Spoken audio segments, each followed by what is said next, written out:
Yeah, so it's been an area we're paying some attention to, particularly looking at our culture and inclusion. So our workplace culture is obviously really paramount to us actually being able to deliver our purpose successfully. And while we have a really good set of operational and technical skills, it's also important that our environment that we work in and the culture that our people work and live in every day is a positive and supportive one. And so I want people to be able to come to work, know that they're supported, they've got the trust of their staff and their workmates, that they can give their full effort and know that their efforts will be appreciated, and that it's, more importantly, it's an enjoyable place to come and work. So we've been doing a lot around the culture of the workplace and getting teams to understand the responsibility that they play in establishing and maintaining a really good workplace. We're a very dispersed organisation, so we have 335 fire stations. At 120 of those, we have 4 different separate teams that work in the one location.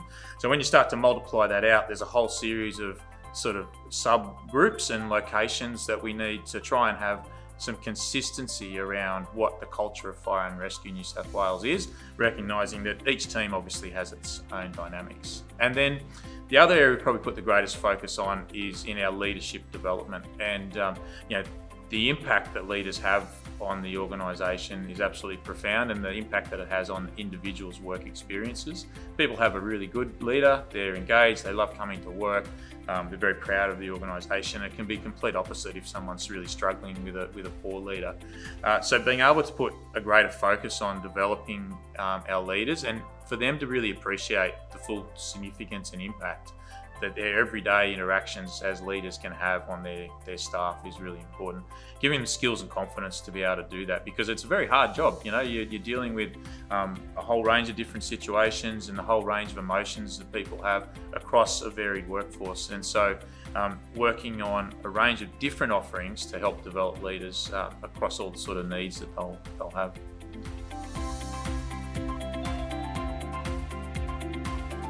Yeah, so there have been some challenges along the way. It's an interesting thing with talking about culture in an organisation like ours, and particularly with the firefighters at the station. And to them, sometimes the culture conversations can come across as really sort of abstract and separate from their day-to-day experiences, and it's seen as something that happens in head office. And so it hasn't so much been a resistance, but the challenge has been couching what we want to do around workplace culture in terms that actually relates to the people in the fire station, for them to understand that the culture that they have in their team is a subset of the bigger organisational culture, and getting them comfortable. Because if I went in and spoke to a group of firefighters and said, I'm here to talk to you about culture, a lot of them had sort of just shut down and not engaged in the conversation. But when you start talking about what they do every day as a team, how they interact with each other, how they deal with the pressures and the highs and lows, what they do if they notice someone's doing it tough or not travelling so well, suddenly you're in a really rich conversation, but they haven't actually necessarily realised that, that's what culture starts to become, the way we treat people, the way we interact with others from outside of the organisation. And so that puts it in a real tangible context for them and makes it a more comfortable way of talking about it.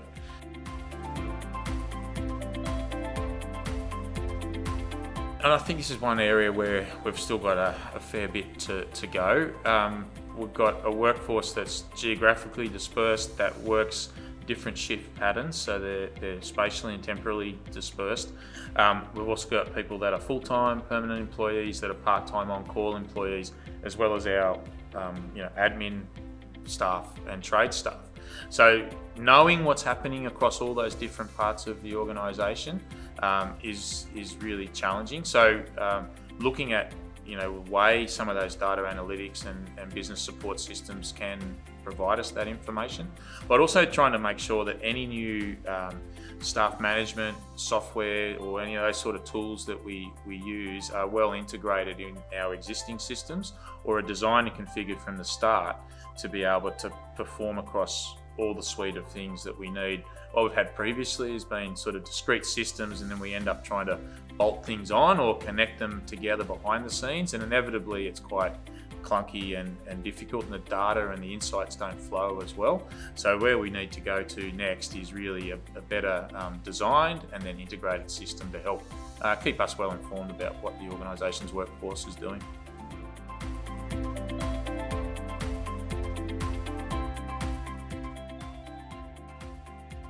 We've seen a reduction in the number of people that are applying for fire and rescue. We're still fortunate that we've got a great abundance of people who do apply. So we're not struggling to recruit people, but that's certainly telling us something that, if our applications have dropped by, maybe 40%, to go from 7,000 to 4,000, 3,500, something's happening there. It's telling us something.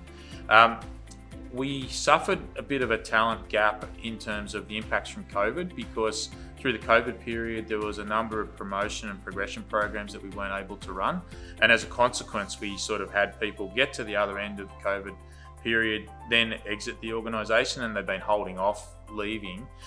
So then it was a bit of a double whammy where we had a spike of people leaving, but we also had a gap in terms of the development and preparation of people to step into those next roles. So we're working really hard at the moment to close that. And then the other area where we have a bit of a skills gap is rounding out our people, and particularly those people who are going to go through to senior leadership positions. They've all got very good operational and technical firefighting and emergency management experience, but getting them to be comfortable in the broader construct of the public sector, working around the competing demands that inevitably come into play when you have complex situations across multiple sort of ministerial portfolios, and giving them the skills and the confidence to be able to navigate that system and work effectively in those situations. And so that's one of the areas that we'll be focusing on as well.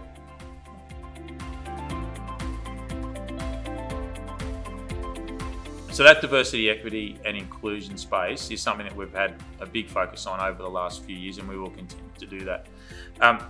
Fire and Rescue New South Wales is a lovely place to work, and I want that to be the experience that everyone has. Anyone that comes to work for us, no matter what background they're coming from, that they become part of the organisation and know that they're welcome, accepted and supported by their colleagues. So we've done a lot to help build that. We've got a lot of DEI groups and networks in our organisation, and that's been a great way of staff supporting each other, showcasing what they bring to the organisation, but also then enabling to have conversations across the workforce and engaging with people that mightn't have sort of thought to talk about some of those aspects. And so that's been a very beneficial part.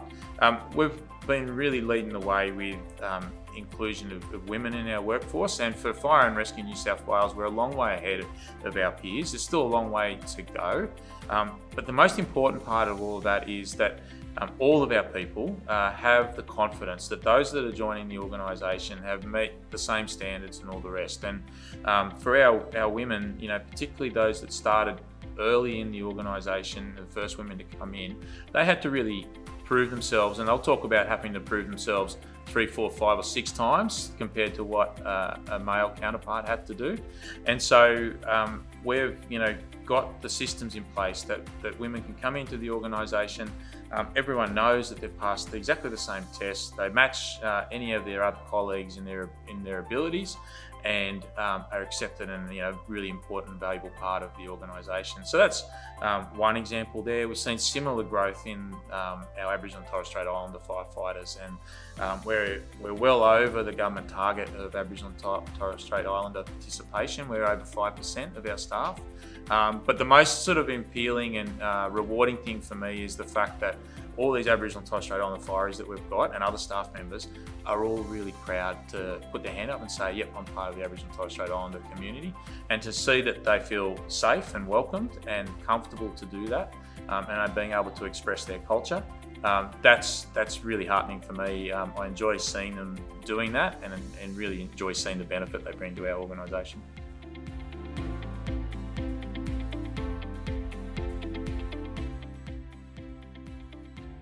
Look, bringing people together in HR fields or other parts of the public sector in particular is only ever beneficial. I think we work really hard in our particular areas, and there's a great value in just having a brief pause to be able to come together with colleagues that are working in a similar area but across different parts of the sector, and be able to hear their perspectives and also learn from their insights as well.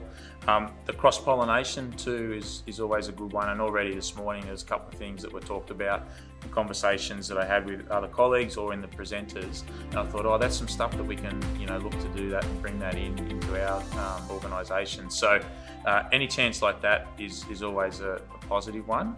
People get a lot out of it, and chance to sort of take stock as well and sort of look around, and because you have your head down working really hard and feel like you're not getting anywhere sometimes, and sometimes the chance to come and talk and mix with other colleagues, you realise, hey, we've got some really good things to be proud of. We've still got a lot of work to do, but you get that sense of actually, we're getting somewhere with this, and gives you the energy to come back and apply it again.